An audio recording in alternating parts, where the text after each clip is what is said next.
Hey YouTube, and welcome to some post-game coverage of Rw9 versus Kiileerrz that happened today in the RLCS 1v1 Swiss stage. I just wanted to go back and watch these games because while we did get to watch them live, it wasn't really the best experience. Kiileerrz Discord streamed them to Cresper, a streamer from Mina, a team manager that has been in the scene a long time. In fact, was his coach for a bit on Rw9.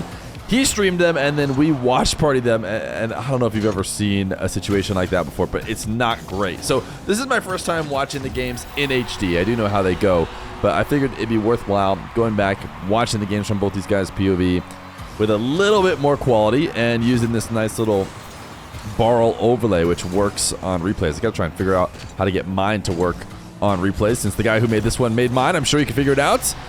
But it's Rw9 and Kiileerrz. If you guys are just tuning back in to 1v1 in the RLCS, maybe you guys didn't realize, I know there's going to be a lot of fans that I think kind of rejoin in that kind of did that when Moxie and Yan were playing on land. They're like, well, I didn't even know they added it. And, you know, what is the situation? How does it work? Well, Mina and North America for this second major are going to be the two regions that send a single player. So Rw9 and Kiileerrz right now are at the beginning of the battle to be that one player who ends up going, although they're both in the Swiss right now, and I'd imagine both of them will advance regardless of how this game goes.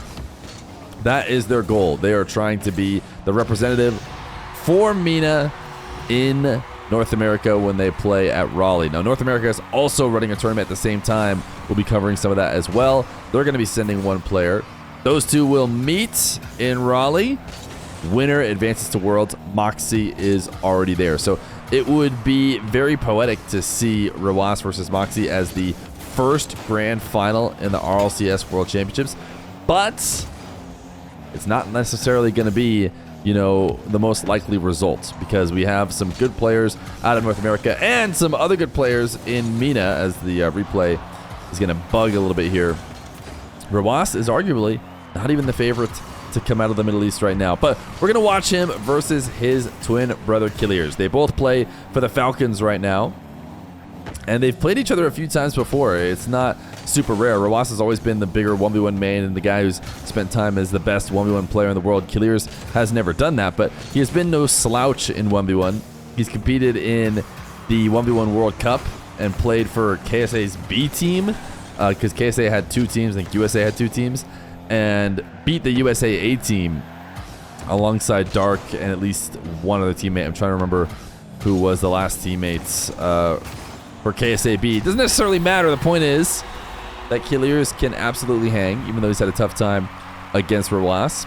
And he has stolen series before. I think if you go look at their series on RL Duels, it will say that Kiileerrz has won because he's got some best of one wins that, you know, probably don't necessarily count kind of like these full-on best of fives, but he's got his best chance here in a long time, and Rw9 has not been locked in on 1v1 like he was in the past when he was spending time as best in the world.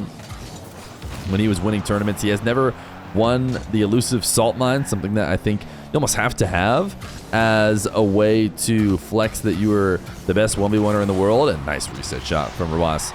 But another way you could do that is win RLCS 1v1 Worlds. There's no question that September we are going to have somebody that we have decided is the best 1v1 player in the world for sure. Maybe the only time we ever really know. I think the last time people felt like there was a unanimous was when Rw9 played Zen, when Zen went through and actually just played show matches against all the other pros, won all of them, and then played Rw9 in the final. And I say final like it was a tournament, but just to be clear, it was the final show match of his streak where he did lose. What we got to realize is Rw9 just jumped in. He wasn't even really playing matches at that time. He just jumped in, got the win, and then hopped out, which is, you know, enough to be the best in the world with all his other results that he'd had in the past, but still not the same as having to grind through a tournament, play against a ton of different people, and actually, you know, win against everybody, the kind of thing that Moxie has already done over in EU when he had some seriously tough opponents and then again did on land. So it's actually the biggest demerit, I can't think of a good word, for Rw9's biggest rival here in this Mina tournament, which is Nupo. Nupo has been playing a lot of recent show matches and is on a really high win streak. I think his last loss was actually to Moxie, and he hasn't rematched Moxie because he wants to play him on low ping, and he might get the the privilege of playing him on low ping actually in person in France at Worlds, but he'll have to get through Rw9 first. Rw9 is the king of clutch. Can he beat his own twin brother, though? That is the question we are going to answer today in the RLCS Swiss. Just a little bit more specifics as we round out game 1 and I give you the whole idea of everything that's going on. This is top 32. So this is top 32 in the first weekend of MENA. We're trying to dwindle it down to 16, then we'll do that group stage. So a lot of people ask, when is the MENA 1v1? Really, it's next week. I think the real answer is the stuff that you really care about, and when a grand finalist will be picked and the champion is given their crown. That's next week. That's coming up here on Saturday, so be prepared for that. But these first weekends usually have an interesting game here or there in these Swiss because the top players end up matching up once or twice, and so that is definitely the case here with Rw9 and Kiileerrz. Also, I got I don't know if it's on Wikipedia yet, but I got the eventual groups that were made for Group A and B, because that's how the group stage starts in RLCS 1v1s. And let me tell you, once they get released, I was looking at them. There's an argument to be made that almost the whole top 8 is on one side and the rest is on the other. It's maybe 1 or 2 that you could argue are not top 8 that are not all on one side. And of course, Rw9 and Kiileerrz are actually guys that are both going to be in that same group. Not to spoil, they advance. I don't know. You don't know how this one goes, but they do both advance. Let's go to game 2. Game 2 of Rw9 and Kiileerrz. These guys, I think, rocking the same Fenix, but opposite colors. Actually, a nice reset double from Rw9. I actually give Rw9 a ton of flack all the time because he seems to be one of the least willing to branch out with his Fenix. I've seen him in the MENA Fennec almost every single time he plays, it feels like. So, nice to see him in a unique decal. Of course, it happens to be the same one as his twin brother, as Kiileerrz. Gonna cut this one back on target. Kiileerrz is obviously the bigger question mark between these two players. We've seen a lot more of Rw9, but I'm pretty excited to see how both of their forms are. As Rw9 going to be given a ton of space, and he will take to the skies. Oh, actually missed his crossbar down and out. Fortunate, because from his POV it looked very scoreable. Kiileerrz, nice power shots. A lot of players are playing that way these days, where you really just put heat behind the ball and force tough saves. Rw9 is the kind of guy to make tough saves and be just fine, but even there, he makes the first tough save. Kiileerrz turns it right back on the net, and Rw9 is in trouble. Gets scored on. Kiileerrz gonna lose this kickoff into his back corner. Nice 50s, and just gonna shoot on open nets. Rw9 just scrambling ever since the kickoff started, trying to regain control of the possession, but couldn't do so.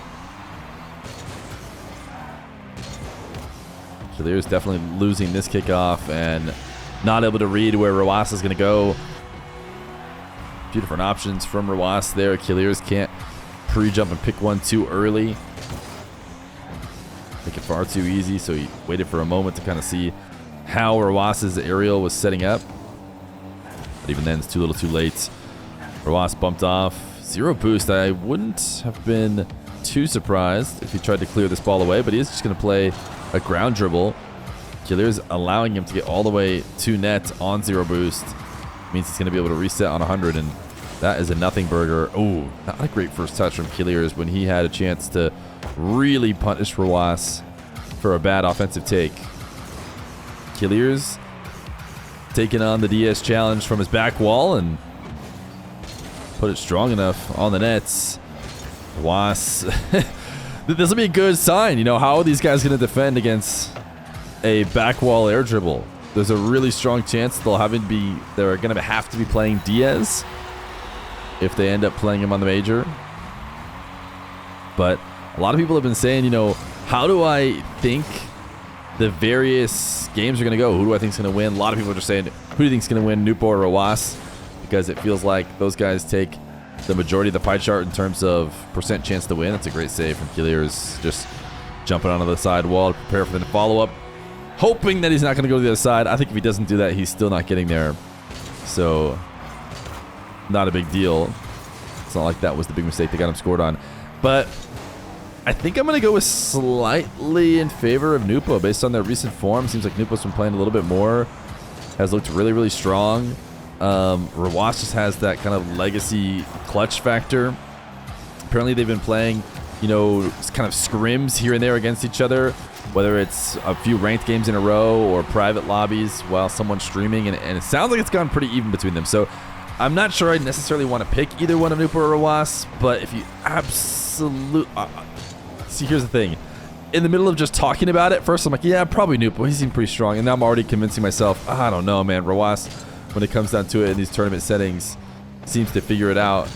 And he definitely improves over the course of the tournament, too. That last salt mine, you could almost see him returning to the Rw9 we knew, but still wasn't able to take down Nas.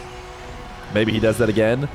We saw a little bit of nerves potentially from Nupo when he was playing earlier against some of these top guys. So I don't know. I know it's not a great answer, but maybe I'll go slightly 0.1% towards Nupo, just based on current form, even though my heart wants maybe Rw9 for the history. And then I think Diaz is still the heavy favorite. You know, we had Nas coming in as a heavy favorite for EU. I would have picked Nas going into that one based on his salt mines. But EU is just much more of a wild card. So many strong players coming out of EU that could potentially win. Drowning and Moxie being the big other ones. Turns out Moxie ends up being the one to clutch it up. I think Rw9 and Nupo are the two in MENA, and then Diaz, I mean, he's a bit separated from everybody else. You know, if First Killer had strong performances more consistently, maybe we'd say him, but he's had you know, a dud here and there comparatively. Evo is the guy who made it to the grand finals against him and brought him to close games, but he hasn't really gotten the edge over Diaz enough to say that we should expect Evo. And then Wavy has been winning cash cups and, you know, winning the offseason type tournaments where not everybody is there. But, and people have historically said that that's a tough matchup for Diaz, but even then, he still had that one. So Diaz is really, you know, unique in that he might be the only one who has a, you know, is as clear of a favorite in their region to win. Daniel did not queue up for those of you guys who are interested about seeing Daniel, because Daniel is the kind of guy like just like Rw9, where maybe he hasn't been playing as much recently, but we know that he can be top 1 in the world. And so if he's on form, we got to go with him, as Rw9 trying to take the lead here over Kiileerrz with 36 seconds left to go. So anyways, Diaz over in NA, clear favorite. I think even in South America, you know, it's hard to go back and remember what exactly I would have said, knowing that Yan did win. But I think I probably would have had Swift, KV1, Yan. I don't think I would have been as clear for Yan. So Diaz in a unique situation. Rw9 up 7-6 with 15 seconds left to go. Trying to take down his twin. He's got 0 boost. But he's going to reset on the goal line, and he did not want to get bumped. Kiileerrz, nice adjustment. Rw9, not an easy guy to double jump bump, or, you know, there was a little bit of air dribbling, so air dribble bump. 7-7 kickoff, little hug at the midfield. This kickoff favors Kiileerrz. It's directly in. It's 0 seconds. And just like that, Kiileerrz has a game. So 1-1 in this Swiss stage between these twin brothers. Let's go to game number 3. Game 3. Rw9 and Kiileerrz in Ultra HD. Every pixel can be seen. I mean, it's nothing more than you guys are normally used to on YouTube. It's just, if you watched with us, maybe you watched it back because you want to see it in full HD after watching with us live on the stream. You can actually go back in the VOD and see, because I streamed to YouTube as well.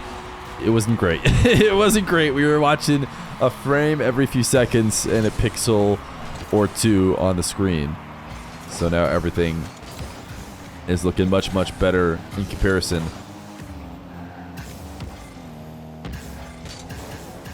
Rw9 Slamming a ball to the back wall, looking for a double. It's interesting how, you know, there's kind of a formulaic strategy in some ways to 1v1 in terms of things that are big no-nos, like sending the ball to the back wall, going for high doubles on the back wall in general are pretty much avoided, or going for a double like we just saw Rw9 do. And then it's almost like you reach a certain point and you can break the formula and get away with it. I mean, I guess Nupo is probably the best example of somebody who just never played to the formula in the first place, and yet somehow played at the highest level. But guys like First Killer, Rw9, when I've been watching them recently, you know, they're not following the same rules that maybe used to follow. I don't really know as much for First Killer. He kind of took a massive break, but Rw9 definitely used to play it a lot safer than he does now. Now he's looking to break the formula a bit more. I think that could be a result of, you know, focus on other game modes, or it could be, you know, that kind of improvisation that has helped made these players good at other modes than just 1v1. Moxie is the kind of guy on the other end who just runs the formula to a absolute T. To give you an example of the opposite of what I'm talking about, you just won't see any big mistakes from him. Always playing it the smart way you would in ones.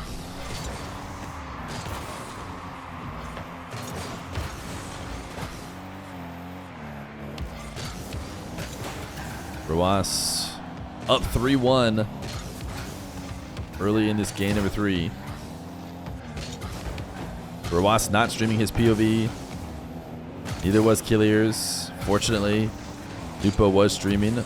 Been trying to work with Epic about potentially getting more team streams or getting ways for us to watch all the games. Because I'm a believer that they want to make the best product. Maybe that makes me a shill as Rw9 tries to go for the backboard double. I've been talking about this a bit on streams, so if you've been watching the streams, then you know what I'm referring to. But my conversations with Epic Epic and Blast specifically, have me optimistic. And I know, ooh, nice backflip flick. I know that's potentially an unpopular thing right now to be, you know, maybe optimistic in general, in all of life. But especially in Rocket League, people are saying it's, you know, going to the gutter here and there. I have a good feeling about Blast and their willingness to listen when I've talked to them in the past, so I've decided to yap more. I'm going to yap more and give more suggestions, and maybe they'll be heard as time goes on. So hopefully we'll get, you know, not have to go back to the replays to cover this kind of stuff, and instead have people with HD feeds live in all these lobbies. As for Rw9, going to carry a dribble and go for a 50. Shout out the admins of RLCS saving these replays. Of course, you might be thinking, well, why don't you just always ask the players? I mean, it's never that reliable. Admins much better at saving replays, following rules.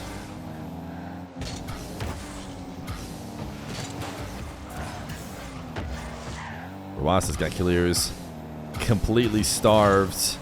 And what an interesting flick. Even that right there is kind of, you know, not following the normal formula you see from ones. Just the way he sets that flick up.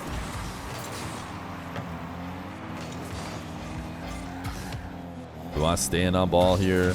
Why is Kiileerrz, did really no one pick up that midfield 100, or did he use all that boost? I don't know if that was a bug, because the midfield 100 was gone. Kiileerrz must have just used up a ton of boost somehow. He shouldn't have been that empty if he was the one who got the 100.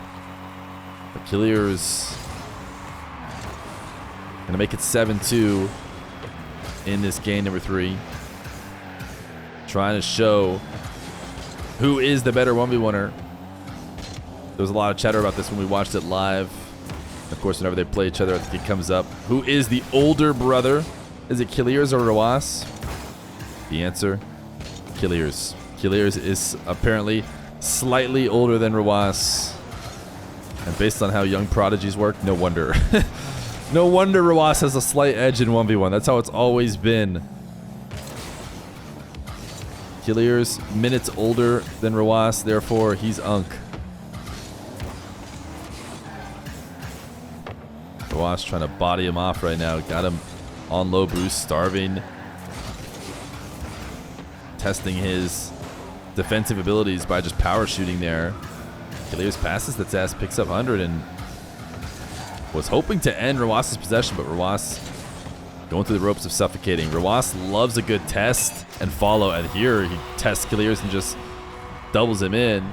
Maybe more so than any other player, Rw9 likes to just place a hard shot, top shelf, top corner somewhere that he doesn't necessarily expect to score. You know, almost knows it's going to get saved, but feels really good about how he plays the follow-up game. And feels like he can break down any defense, no matter how good they are. And he certainly showed he can do that here against Kiileerrz. A Diaz challenge for the road. Rw9, can he? I mean, I think he would have doubled that in if Kiileerrz wasn't there. It does get saved, and doesn't. Hits the ground. All right, let's go to game number 4. Game 4 of Rw9 and Kiileerrz. Rw9 gonna be the first to score in this one. One of the things that Rw9 probably needs to do if he wants to come away with a championship win is make sure he's alert and mixing up his kickoffs, not just settling for the same kickoff over and over.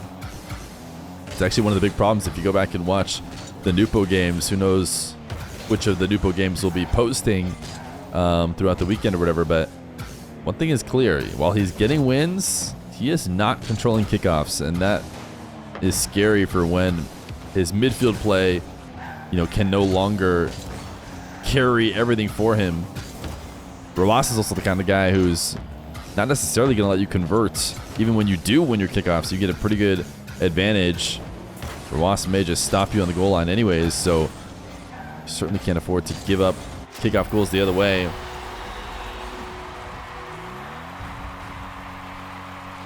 Kiileerrz is going to get a midfield long possession goal.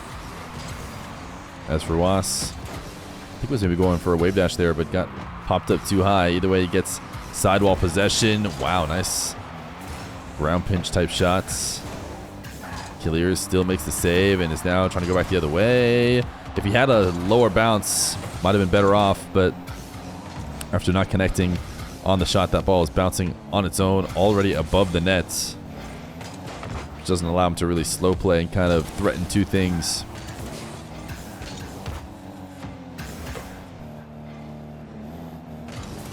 Kiileerrz trying to fake Rw9. Didn't work.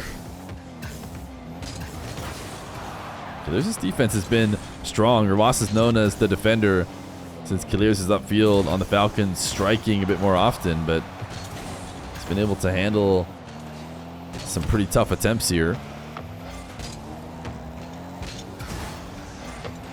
Rw9, what is he doing? He's fortunate that Kiileerrz is turned and shadowed, and now Rw9 has had enough. He's missed the ball enough times that he says, screw it, I'm leaving. But then he dives before Kiileerrz can get anything going, and he's up to read this one, and he missed. He missed.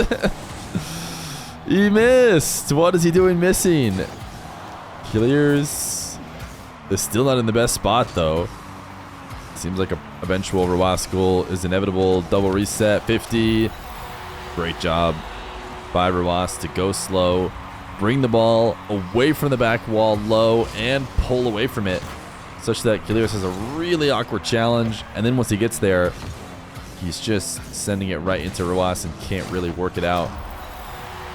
Kickoff, 2-2 at 2:22. Kiileerrz still in this. Rw9 has maybe been kind of winning midfield battles, but not enough to not just have a kickoff goal equalize. Rw9 buying himself a bit of time. What does Kiileerrz want to do? I mean, I said he was buying himself a bit of time, but I thought Kiileerrz was going to have, you know, a moment to breathe. Rw9 has done a really good job of immediately reclosing the space between him and his opponent right after he gives up possession. Not something that I feel like Nupo was doing. As we compare the two of them, Nupo was, you know, very willing to just kind of back off, go goal line, and try and make a save. Rw9, if he is given a moment to breathe, he's trying to take it right back, which I think is exactly what you want to do. It's what his opponent Moxie will do to him if he ends up playing him. And I imagine Rw9 is going to make sure he stays nice and close here, because Kiileerrz is really awkward. Sure, he's on ball, but this is not easy to create a shot out of, and Kiileerrz ends up just lobbing it away. Interesting decision from Rw9 to actually hook shot off the side wall. I think to try and get separation from the wall as Kiileerrz looked to challenge. Not able to create a shot out of it, but he's just stealing this ball away and then following it up into nets. Kiileerrz, his ball control, his ball safety is just not on the level of a guy like Rw9, who has practiced this mode so much.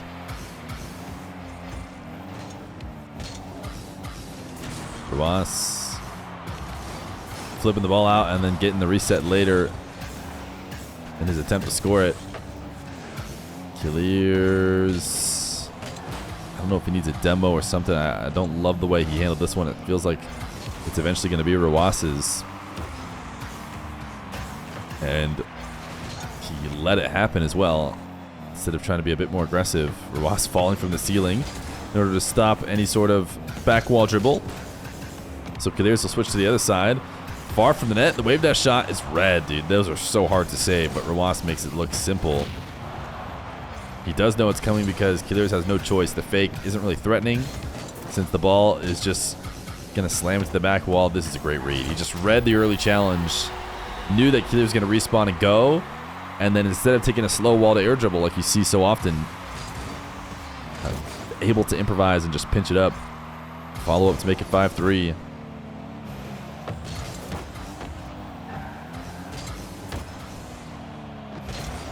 "13 seconds. Kiileerrz needs this one and another. Rw9 is falling from the ceiling and trying to intercept. Wait, what? Let me see this again real quick.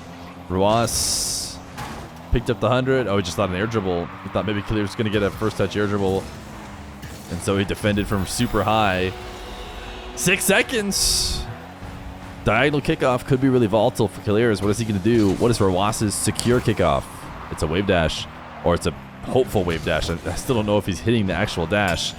He's getting sent up, but he'll send it to the crossbar into the ground. And if you guys did not know, Rw9 does advance. Kiileerrz eventually advances as well, but the twin matchup goes to Rw9. Only a single game stolen. I am getting excited for RLCS 1v1s. Hopefully you guys are as well.